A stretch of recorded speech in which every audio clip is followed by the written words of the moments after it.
Eh bien, bonjour à toutes et tous. Je vais faire une petite vidéo aujourd'hui pour expliquer les problématiques des pollutions lumineuses. Alors, c'est une pollution qui est assez méconnue, ces pollutions lumineuses, mais dont on voit la réalité de manière très très impressionnante lorsqu'on prend l'avion la nuit.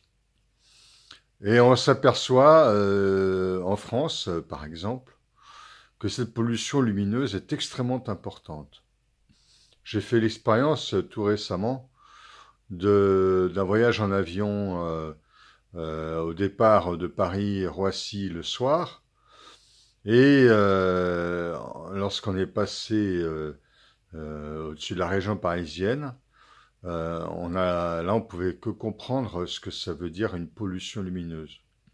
Il n'y a pas un endroit en Île-de-France, quasiment, où il n'y a pas de pollution lumineuse. Alors, évidemment, Paris, la proche banlieue, lorsqu'on voit ça d'avion, c'est terrible la nuit, hein.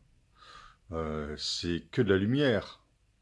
Et le problème, c'est que ces pollutions lumineuses ont un impact extrêmement négatif, à la fois au plan écologique et à la fois pour notre santé.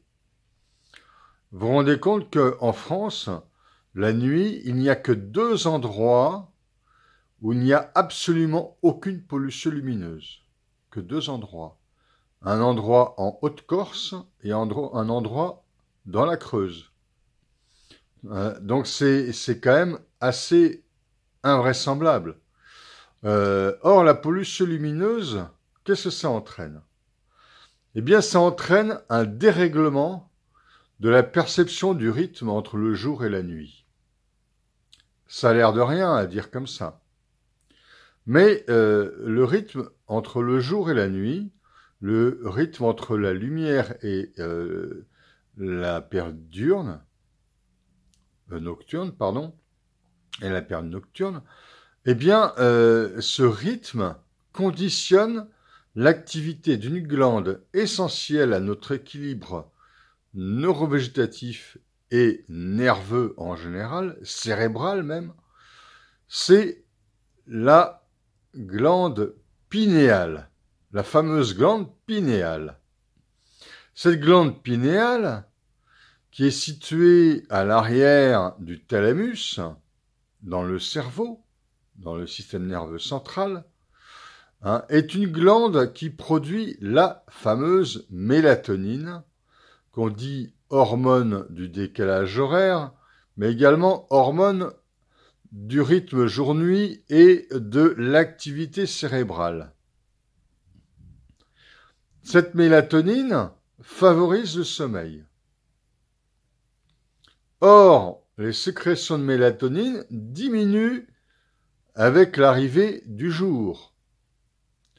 Elles diminuent également avec la pollution lumineuse. Par conséquent, la pollution lumineuse est un facteur de perturbation du sommeil très important.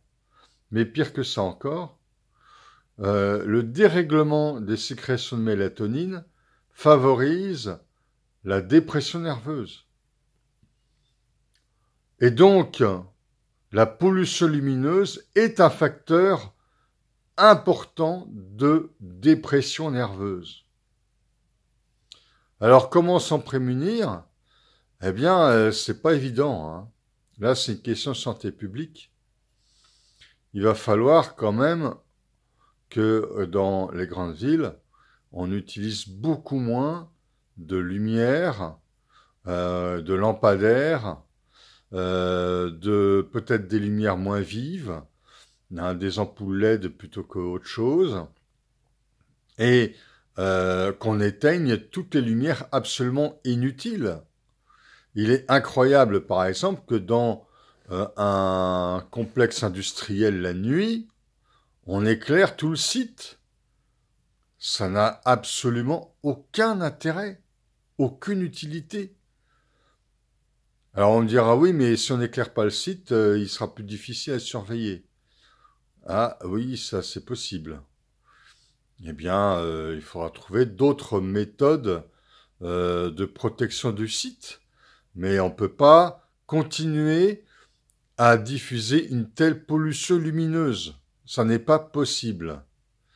Ça n'est pas possible. Parce que on va continuer à détruire l'équilibre psycho-émotionnel et cérébral de la population. Et puis alors au plan écologique, c'est une catastrophe. Parce que les animaux, eux aussi, obéissent à la glande pinéale et au rythme jour-nuit.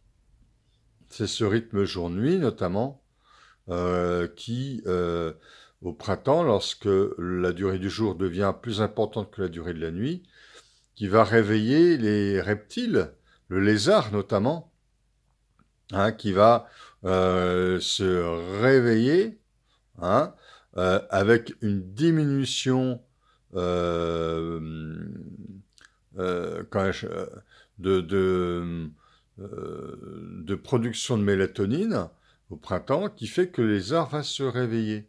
Et la mélatonine revenant en automne, il va se mettre en hibernation. Hein, donc, puisque la mélatonine favorise le sommeil. Alors, c'est vrai pour tous les animaux.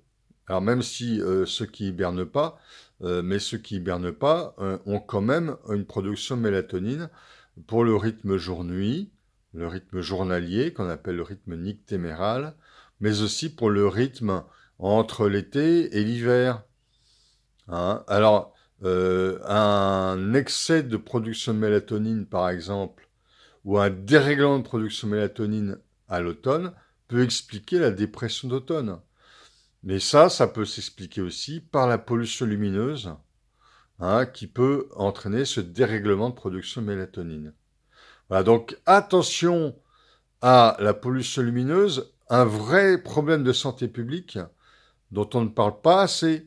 Il faut vraiment, vraiment que les gens en prennent conscience. À très bientôt.